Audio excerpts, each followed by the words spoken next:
যশোরের অভয়নগরে মজুদখালী নদীর ভাঙনে ঝুঁকিতে পড়েছে নদী রক্ষা বাঁধ।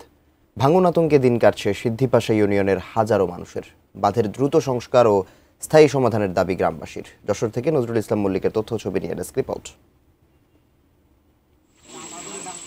ভৈরব নদের ত্রিমোহনী থেকে অভয়নগর উপজেলার সিদ্ধিপাশা ইউনিয়ন দিয়ে বয়ে গেছে মজুদখালী নদী।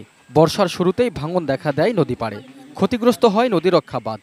ভাঙন আতঙ্কে দিন কাটছে সিদ্ধিপাশা ইউনিয়নের দিঘলিয়ারাবাদ, জয়ারাবাদ ও রামনগর গ্রামের হাজারো মানুষের।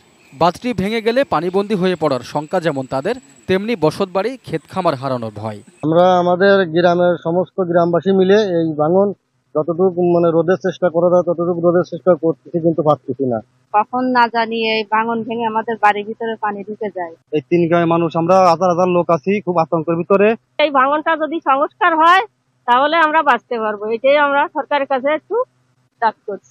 এসি কেনার কথা ভাবছেন? ভিশন দিচ্ছে যে কোনো এসিতে 15% নিশ্চিত ছাড়। এছাড়াও থাকছে মানি ব্যাক গ্যারান্টি নিশ্চয়তা। বাঁধ রক্ষায় গ্রামবাসী মিলে নানা রকম পদক্ষেপ নিলেও তা তেমন কাজে আসেনি। দ্রুত পানি উন্নয়ন বোর্ড ও প্রশাসনের দৃশ্যমান পদক্ষেপ চান তারা।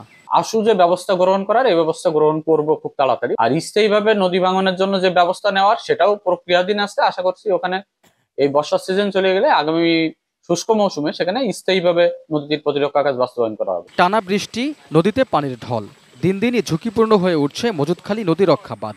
দ্রুত পদক্ষেপ না নিলে বিপর্যয়ের আশঙ্কা সিদ্ধিপাশা ইউনিয়নবাসীর। প্লাবিত হওয়ার সম্ভাবনা রয়েছে, এটি যাতে না হয় সেই দিকে আমরা নজর রেখে সবসময় যাতে সেইখানে প্রয়োজনীয় উদ্যোগ গ্রহণ করতে পারে আমাদের পানি উন্নয়ন বোর্ড। সেক্ষেত্রে আমরা স্থানীয় প্রশাসন যারা আছে তারা তাদেরকে সহযোগিতা করবে।